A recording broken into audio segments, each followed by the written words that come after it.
This is the 2011 Bennington 2275 RLI, brought to you by Skipper's Marine. The first thing you notice on this boat, as with just about any Bennington, is the absolute level of detail and craftsmanship paid to the boat.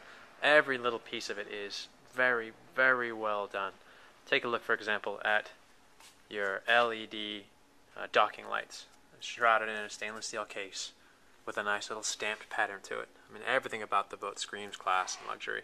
Take a look, for example, at the cleats in the front. Stainless steel cleat with an embossed Bennington built into it.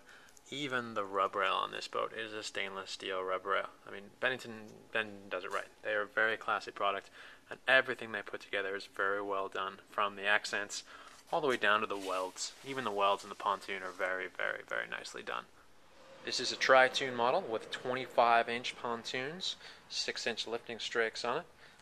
It does indeed have the metal skin underpinning splash guards, and it has the extremely large center tube that's becoming more and more popular with these boats with large engines in it.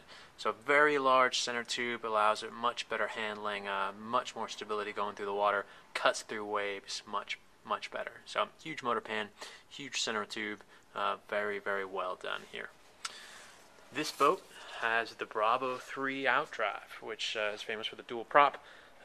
Radically increases performance, especially low-speed handling. I notice around the dock, it's much, much easier to reverse forward. You've got a lot more thrust instantly, and it's very easy to do slow-speed maneuvering, docking, turning, etc. At high speeds, it really helps cut out cavitation that would often occur with a boat this powerful a motor. Usually you'd crank it left to right, and you might blow it out. But with the Bravo 3, with the dual prop, it really, really tracks very well in the water. So awesome, awesome system, fantastic outdrive.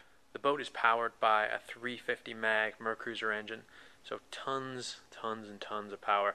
This thing gets up out of the hole like a freaking bass boat. It's very powerful. Top speed somewhere between 42 and 45 miles an hour on a clear day, which is phenomenal performance for a pontoon boat. So very, very well done. On the rear, you'll notice a very large swim platform, which is a huge perk of having the inboard motor as opposed to an outboard. So very large swim platform area, complete with boarding ladder and ski tow bar, which is in this recessed compartment back here. Layout-wise, you have a fairly traditional rear with the wraparound seating, a very large sun pad in the back for laying out. You do have a rear entry. Of course, you have your standard cockpit captain seat. One nice thing about this is that it is on a raised platform, which is becoming more and more popular with the luxury brands. Makes it much easier to see over the head of the passenger in front of you and behind you, and much easier to drive the boat. So a very, very handy feature. In the front, it's fairly unique. You've got a chaise lounger on the starboard side over here, and then you've got an actual full wraparound seat in the front, which is an interesting concept. Complete horseshoe in the front. So you can actually have quite a few people up here, 2 people laying out and 1 person sitting facing rearward. It's actually a pretty darn nice use of space.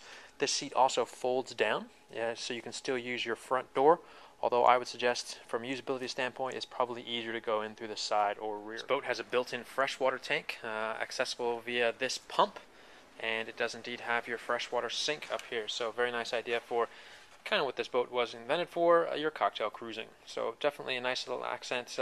You've got your freshwater, you've got your little cutting board, and you have a 12 volt because, of course, what could go better than margaritas in the water?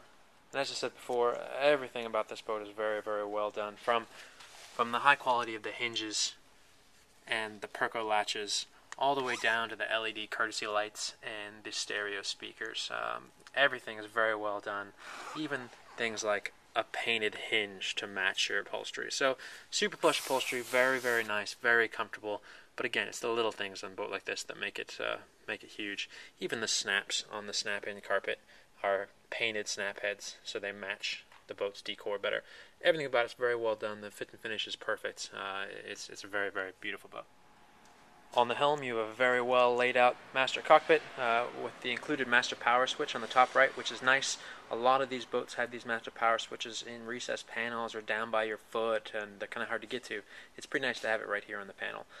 You've got your bilge switch, blower switch, 3 accessory switches. I believe 1 is to your Garmin GPS, 1 is to your lights, and then on the left-hand side, you've got a bilge, interior lights, docking lights, your nav anchor switch, the accessory for the stereo, and then the horn.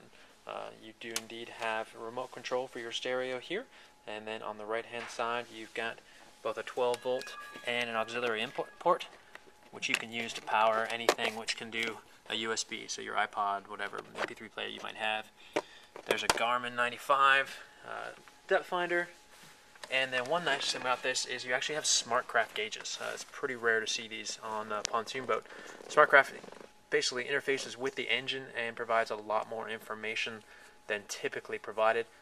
One thing I really like about this is you actually have a built-in trim meter on your SmartCraft gauges. So nice system, very well laid out. Tilt steering, of course, and a very, very comfortable captain's seat. As I mentioned, the rear sun pad is extremely large, easy enough to have 2 or 3 people even lay out back here. The whole thing lifts up, and you do have a pop-up changing room under it, and then of course under that as well you also have your engine. There is also a master power switch built in right here under the seat, and again the seat folds forward very easily so you can access it readily.